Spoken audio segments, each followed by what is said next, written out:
umbuzo uthi egcineni kukhona inisinkwa okusibeke etafuleni ekhaya uma uthola leyo mali.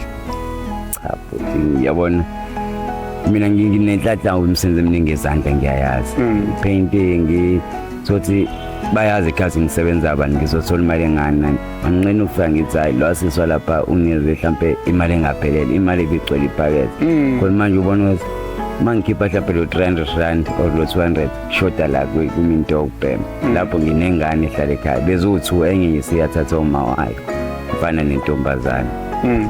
Mfowethu ake ngibingelele mbukeli lapha ekhaya igama ngingumzothule ngokaShembe umafufuke njengede ngabani isambane sabunkosi angalela maqedo lola bafoza nogajuza ikhudla khudla athi mawuvimba ngala uthi kusungale yabona ke masithi uphila kanjani kwinethezeka TV suke sikhuluma ngezinto ezithinta abantu abaningi idakamizwa izona ezidla lubi kubantu abaningi begcina benza izinto ezithile othola ukuthi wena uyibukela kude ukuthi zingenzeka nasegcekeni lakho kodwa namhlanje ikhona insizwa enginayo ezothula udaba layo mase siyabheka ukuthi yona ifisa ukusizakala kanjani ngoba baningi abantu bengena ezintweni ezithile bengazi ukuthi bazongena kuzona njengamanje ikhona insizwa kethi angivele ngibingelene. Yebo ninjani futhi? Siyaphila mteka baba ubani igama? Mduduzi Nxumalo. Nxumalo mkhatshwa ake usitshele nje udaba lakho kusuka phansi ekutheni ukuthi umuntu okhule kanjani kuze kufike esigabeni samanje la ukhona kodwa ake sibheke le labanga usephansi ukhula ekhaya babebhekeni kakhulukazi kuwena.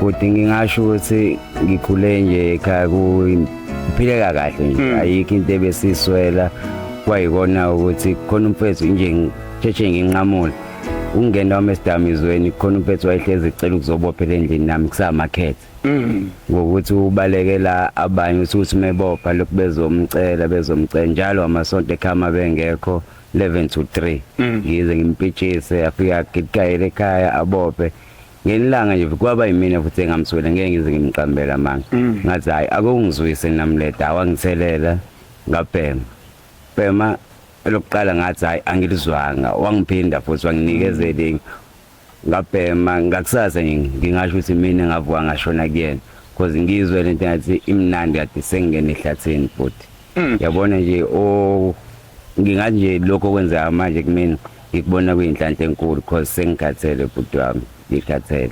Mfowethu ake sibuye ke sibheke uthema ufunda wasiqeda isikole ukusiqeda kwakhe isikole kwayapi noma kwenzakaleni ngokuhamba kwesikhathi? Kwasisikole nje angiqedanga futhi agcina standard 9. Yebo lapho kwasekuhlala ekhaya into nje angazi ngathi ngoba ngayiyekela futhi esikoleni akekho into engishodela ekhaya mina nje ngayiyekela. Manje ekhaya uphila nobani? Uhlala nobani? Ifamily ikhona ithini yona ifamily ngokuthi ungene ezidakamizweni?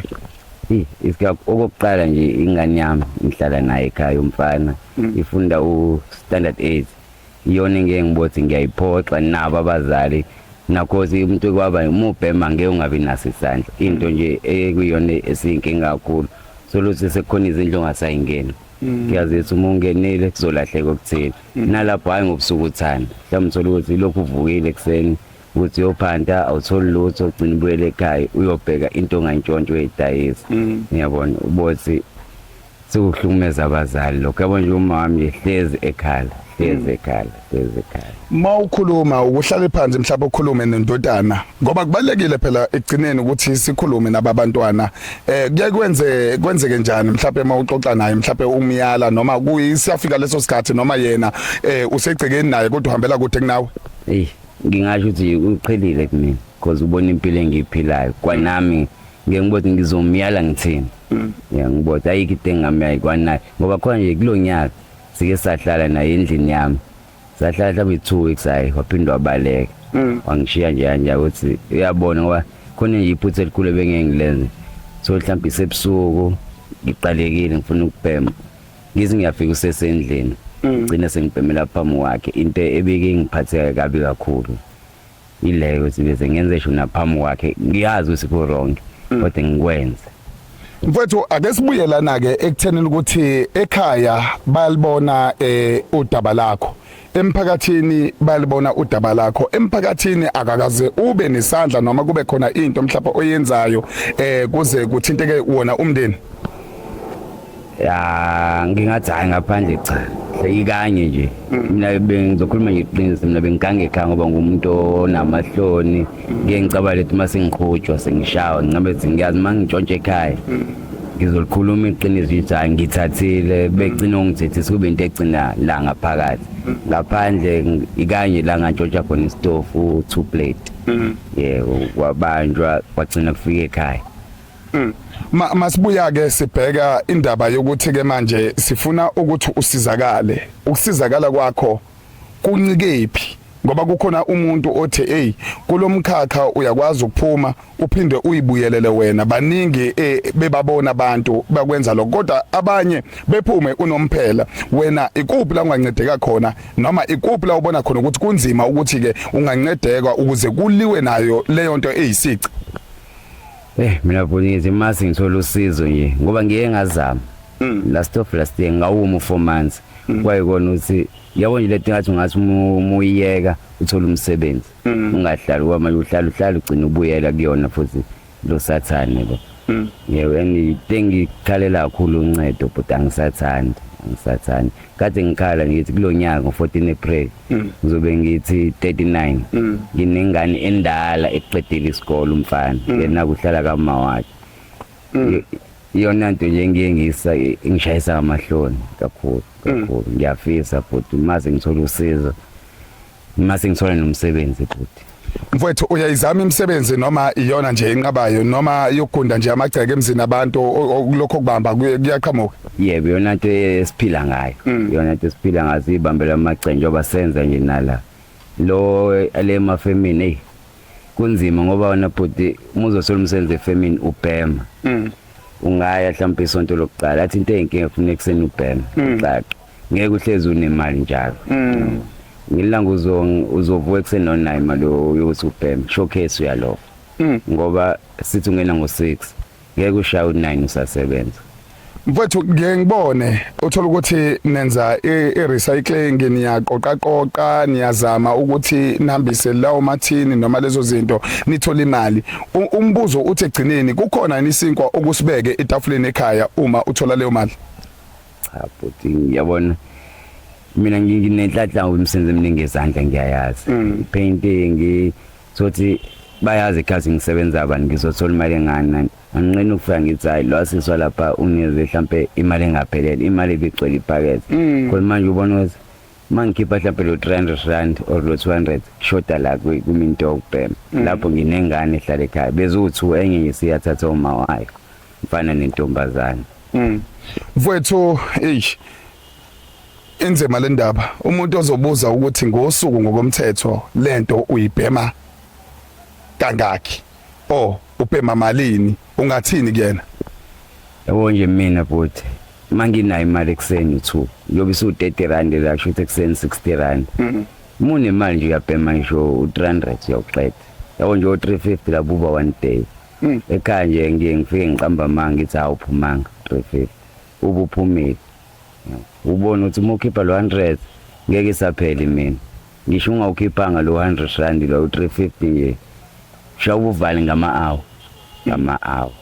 Manje masingabuza ukuthi wena ukusizakala kwakho ke kulokhu ikuphi okufunayo kulokho okudlule ngenkathi uthi uzamile wama 4 months wavela wayiyekela uhlele ekhaya wangaphuma noma wahamba waye rehab noma kwenzakalani?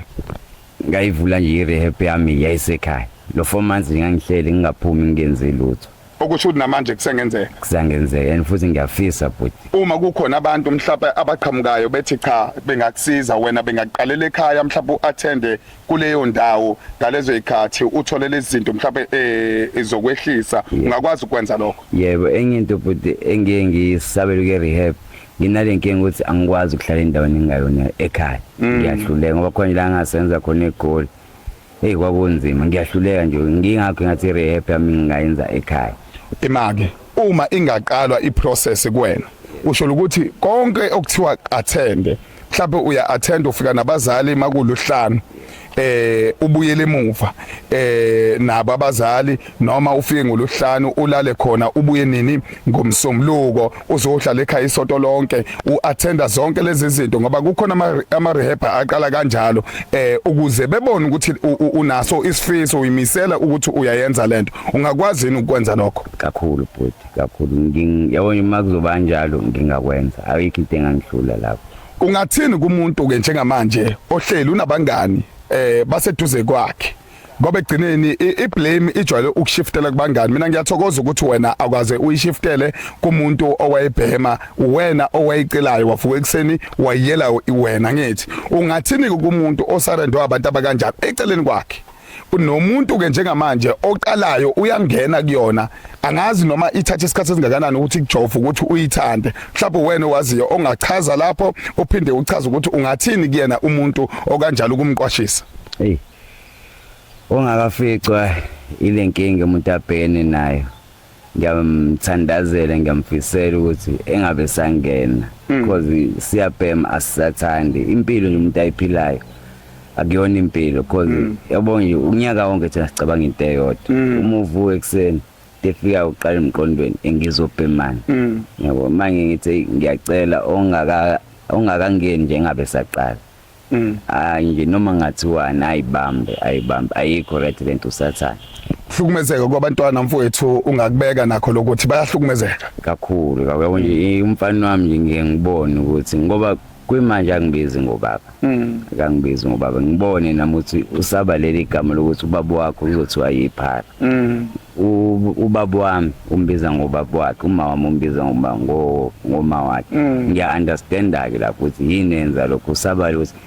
uzothi ubaba wakho yiphara angimblame lapho ngiyengibotha hayi imini owenza usikwenzeke kanje mfowethu kulungile ngoba kukhona sibuye sininike kona ekutheni ukuthi nifake ethunjini socela ukuthi nabantu bekwazi ukusondela nathi bekwazi ukuthi besixhase ukuze nathi sikwazi ukunixhasa ngoba bakhona esibuye sixhumane nabo egcineni abanye sebeqalile iprocess ukuthi bayasizakala kodwa nani siyanifisela okuhle ngoba wena usikhombise nekini ngiyathemba mntaka baba ukuthi sazolandelela udaba hlale nomndeni wakho phansi hlale nawe phansi sesiqhamuka sesixoxa njengefamily ekutheni ukuthi lento mfowethu ikwazi ukuthi ibe nesicazulelo iyenzeke lento ukuthi ugcine uyekile ngoba isifiso naso hey uthi ngingajabula kakhulu ngiyafisa nje makhona mhlawumbe obonayo ongaba nosizo asize kakhulu umuntu usenkingeni yazi uzodayise ngisho isicathulo sakho sokugcina ngokuthi awunayo into yokubhema ubothi uyisona isicathulo sokugcina onaso usidayise kodwa uyibheme same time awusenamali uzophinda uyoqala azokunye yabona nje ngineshow ukuthi abazali bami bengathola ukukhuleka yabona nje ubaba usanda ukukhuluma naye engitshela ngicela ukuthi uyeke ngifuna ngoba ukhala ngokuthi awuqedanga esikoleni awunayo incwadi ngifisa mina ukuthi ngithi kushiya awusekho kulesimo sona at least ne-license lento engiyifisayo incwadi mangaba mhlawumbe khona ungaba nosizo ukuthi ngikwazi ukuyobhema ngoba ubaba uyasho ukuthi mase ngithola imadlana encane engangigcwalisela ngithola i-license mntaka baba sibonge isikhathi sakho ubonga mina bhuti kunjalo ke mbuke lapha ekhaya sikhuluma indaba ezisuke ezithinta kakhulukazi umphakathi into esuke ikulowo musi noma ikulowo muntu osuke umbona isuke ingathinti yena kuphela isuke ithinta yena umndeni wakhe mase kuba abantu abasemphakathini ezinye zezinto ekumele siqaphele kakhulu indaba yezinto esifaka kuzona kakhulukazi eziyizidakamizwa ngelinye ilanga nasegcekeni yothi mayiqhamuka lento wazi ukuthi sikhona siyafika futhi sisondelane nabantu abakulezo zimo sibasize la sibanceda khona begcine bephumile wena kwakho nje ungalandela amakhasi ethu einkundleni zokuxhumana ngena lapha ku Facebook uthi Nethezeka TV uphinde ungene ku YouTube nalapha ku TikTok Nethezeka TV mina nawe ayiphinde